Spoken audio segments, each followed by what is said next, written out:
You know, before I started van life, I watched all the videos. The sunsets, the beaches, the endless freedom. It looked perfect. But no one told me this part. No one told me that my kitchen would also become my bathroom. That my bed would double as an office, be my lounge, and my kitchen table. Or that I'd be living in a tin can. And no matter how good the insulation is, you still freeze in winter and sweat through summer. No one mentioned the nights you hear every sound, the loneliness that creeps in, or the spiders the size of your hand that move in, only to come out at night like they own the place. No one told me how much I'd question myself. Did I do the right thing? Can I really do this alone? And then morning comes, and you open your van door to a view that makes it all worth it. They don't tell you about the small wins, finding the perfect camp spot, a hot shower, or a good coffee, or how van life strips everything back until it's just you, nature, and the truth of what really matters. It's not always easy. It's messy, unpredictable, and sometimes downright uncomfortable. But it's real, it's freeing, and it makes you appreciate every single thing you used to take for granted. So yeah, no one told me this part of van life, but honestly, I'm glad they didn't, because it's the hard bits, the funny bits, and the unexpected moments that make this life truly worth living. I just tried to go for a walk on the beach and it is super windy, but the sun is out and the skies are blue, and oh my gosh, the water here, it doesn't stop amazing me how absolutely beautiful it is. It's almost like some of these beaches, you walk on them and they're like untouched. They're that beautiful. I think what we're going to do is I'm going to try the beaches on the other side and see how bad they are. They shouldn't be this bad because the wind's coming this way, and if we go over the other side it should be pretty nice. So yeah, let's do that. I'm gonna let the sun shine in today. I'm trying to make this darkness go away. I'll paint with colors and I'll sing until my lungs give out.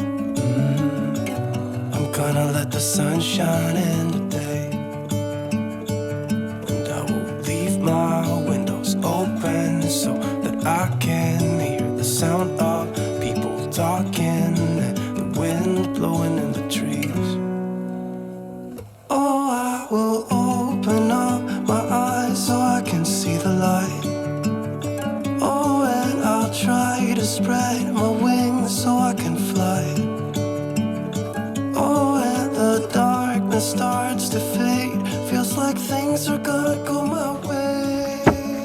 So when I have the day off work, I generally like to spoil myself and do something nice for breakfast, and I usually go to the cafe or something and get a nice coffee. But today I thought, why not come to the beach and make something delicious? So I think what I might do is make pancakes, but I don't have any cream or anything to put on them, so I've just got jam. So it's going to be, oh, I've got lemon and sugar. Okay, well, we'll work it out anyway. All right, I'll get cooking.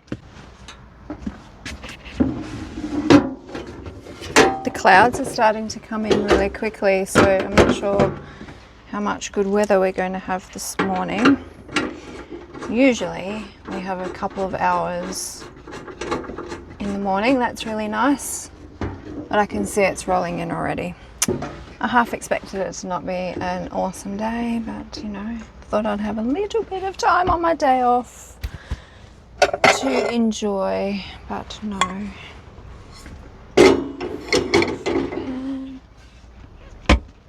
Okay, I'm cheating. I'm just doing the mix. I'm gonna have another coffee. I'm gonna have a lemon, butter.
I love putting cinnamon on a lot of food.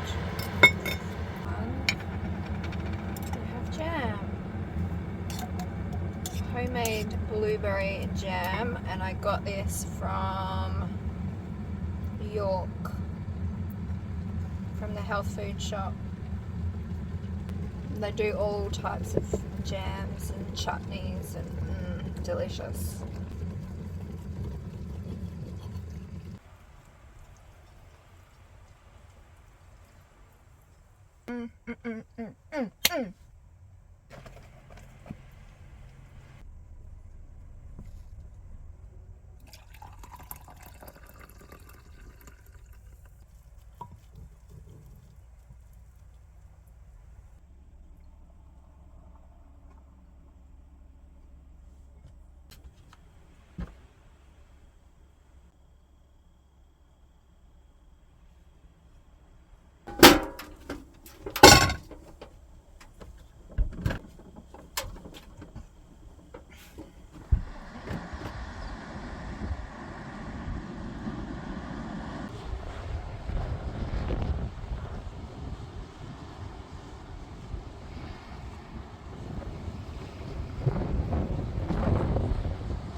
Okay, so in true form, true van life form is the most comfortable seat I actually have in my van is my toilet. And then I just pop a little IKEA cushion on top. Best cushions ever. I take these everywhere. Can take them to the beach, everywhere. But I thought this was an appropriate spot. Let's get started. For those of you that watch van life videos all the time, you're probably going to notice that the vans are immaculate. There's no dishes. I've just hidden mine. And some of it isn't really realistic because what they're doing is they're only showing you the good side of van life, and they're not really showing you the things that can actually not be that great. So I have a few things that have happened to me over the years that I thought I would share with you guys. So anybody who's looking into van life, then you're not shocked when certain things happen and you're a little bit more prepared that it's not all glamorous and Instagram stuff. I don't know how to do that. Was it like that? I don't know. I don't know. Probably the only time I've actually called the police. I was camping in Cottesloe in Perth a couple of years ago. There was duplexes on one side of the road and then there was like car parks on the other. So I went over to the car parking section and went in there, and I thought I'd be totally fine. I'd stayed there a couple of times because it was right near the beach and it was, you know, the coffee shop, everything. There was location, location, location. And I'm presuming it must have been like on a weekend or a Friday night or something, because probably around 9, 10 o'clock at night, I got woken up and I could hear someone like jiggling on the door handle trying to get into the van. And it was freaking me out because he was using so much force trying to get it. And I was just so stressed that I thought that it was actually going to break. So I actually called the police because this had been like, it had been going on for probably 4, 5, 6 minutes, and he just wouldn't leave, and he was determined to try and get into the driver's door. So I did call the police. They said that they were actually out on another call and they were too busy and they couldn't come. But eventually he did go away. But and then the police did call me back later that night to make sure I was okay. So that's like one instance when I've been woken up, you know, in the night, and it wasn't a nice experience. For anyone who's been in the Pilbara, you know, like they have big lizards, really fat, big snakes. Everything is big up there. And I remember I was asleep in bed one night in my Sprinter van, and um, I was dead asleep, and I kind of felt something brush over my face, but I wasn't sure, because you know when you're just coming out of that sleep and you're just not 100% sure what it is. Anyway, I woke up and I turned the light on, and then there was this massive huntsman spider. So if anyone has seen a huntsman spider in Australia, they're literally the size of your hand. Like they grow 15 centimeters, over 15 centimeters in size. And it was like on my back door, and I was just not really sure what to do. I didn't want to kill it, so I ended up opening up the back door and then flicking it out. That wasn't the only time. This has happened 3, maybe 4 times that I've had a huntsman spider near my bed, and I've had one come out of the dash and run up the front windscreen. I very quietly pulled over onto the side of the road and then got my little broom and opened the door and then flicked him outside. Yeah, a lot of people don't detail that you do get ginormous spiders in Australia. So one of my most favourite places to ever camp was at Robe River, but not Robe River, the 24-hour rest stop. I would actually go on the other side into the bush, and I would park up there for weeks on end, because it was like 40-50 minutes drive to Paniwanika, and they had an IGA in that there.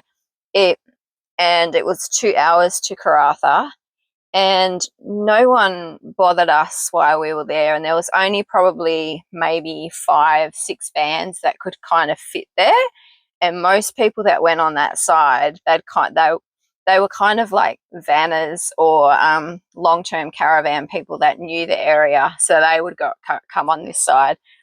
And I remember one night I woke up and I was like, what the hell is happening? And normally if your van's rocking, it's because like it's really, really windy outside. but there was no wind whatsoever because I had my vent open, and I knew, like, I couldn't hear any wind whatsoever, so I knew it was something else. Anyway, I could hear the shh, shh, shh, shh, like on the back door, but I couldn't see out enough because it was actually pitch black that night.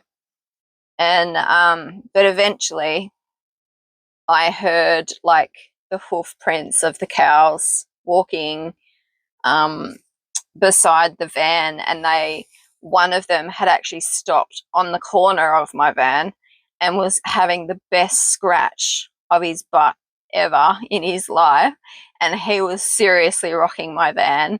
And then as he walked away, I'm presuming this is what he did because I couldn't see, you could hear the shh all the way up my van, and like rubbed himself the whole way along my van. And then when I got up in the morning, there was all like lick marks and dirt, because in the Pilbara it's all red dirt, and I had a white van then. And there was all like hair on the back corner of the door and the light. How they didn't break the actual indicator lights and that, I don't know. And then all you could see was like this red stream going up my van. So I knew exactly what had happened. But the next day, when I was literally just sitting at my door, actually, just overlooking the river that had this beautiful freshwater river. That's why I used to camp there for such a long time, because, like you could bathe in this water. That's how pristine it was. It was beautiful. And I was sitting there, and then all of the cows were coming down, and I noticed, like, then it dawned on me that they were actually following the track. So I was parked on their track of where they used to go to the banks to drink water. So that was actually a pretty funny moment. Terrifying when I first woke up, but then by the end of it, it was haha, funny haha. Another time when I was up in the Pilbara, I was parked up and it was like gravel. It was just a 24-hour stop, and I was standing outside my door, and I was just like looking out of the bush going, wow, as you do. And then I noticed something on the ground coming beside me, but I didn't really think anything of it. And then as it got in front of me, I realized it was probably 1.5, 2 meter brown snake. He must have just gone for a drink down by the river and then like was just passing on through. But yeah, that kind of made me jump a little bit because that was too close for me. I don't mind snakes. I like to see them, know where they are, and then stay away. So the other thing people don't really talk about is the extreme weather conditions in Australia. We can get below zero in some parts of Australia, and we can get up to 50 degrees plus in other parts of Australia. So it's a little bit like you really have to be on top of the weather and know what the weather is. Because sometimes, like if you're in a box like this, a tin can, it literally doesn't matter how much insulation you have. If it's going to go below 2 degrees, you're going to freeze. Like it is so frigging cold. I don't have any heating in here because I really do try to avoid the winter months. But yeah, and I don't have an air conditioner. So once it gets above 35 degrees, I will generally keep all of the doors open, and just the fans will just be going nonstop. It's one thing that I really would like to get maybe a little bit later down the track, but for now, I have to survive with just fans.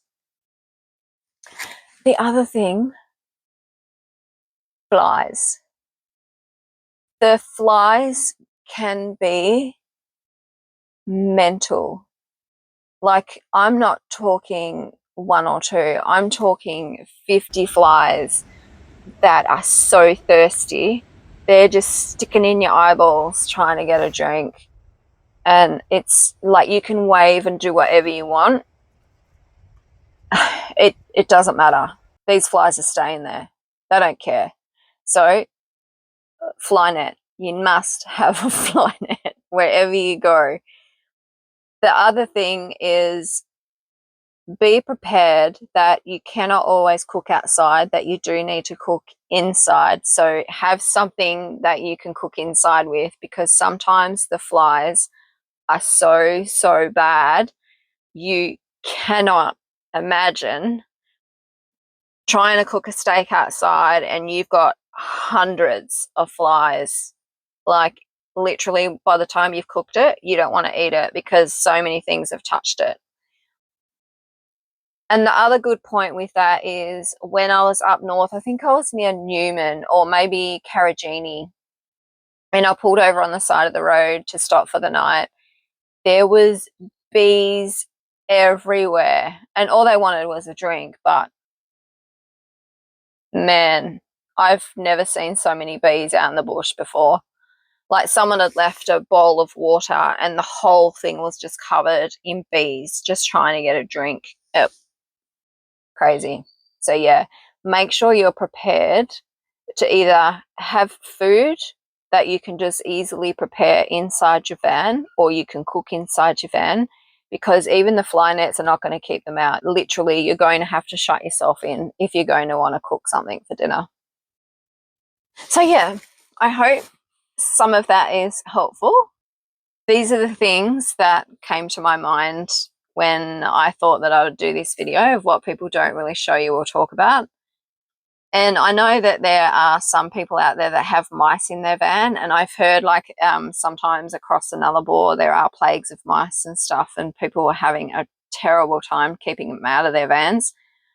Touch wood, I haven't had a mouse yet, thank God, but I've pretty much had everything else. But you know, that's just part of it. And if you're going to start, you know, staying out bush, you're going to have to be a little bit more flexible of who else is going to be living in your van. So I hope this helps. And I would love to hear anyone who's living in a van down below in the comment section if you could like share your story. I hope there's some funny ones. Thank you. I'm gonna let the sun shine in today. I'm trying to make this darkness go away. I'll paint with colors and I'll sing until my lungs give out. I'm gonna let the sun shine in today. And I will leave my windows open so that I can hear the sound of people talking and the wind blowing in the trees. Oh, I will open up my eyes so I can see the light. Oh, and I'll try to spread my wings so I can fly. Oh, and the darkness starts to fade. Feels like things are gonna go my way.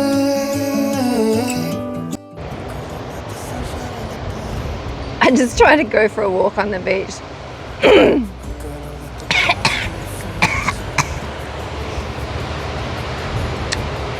God damn it, I sound like a frog.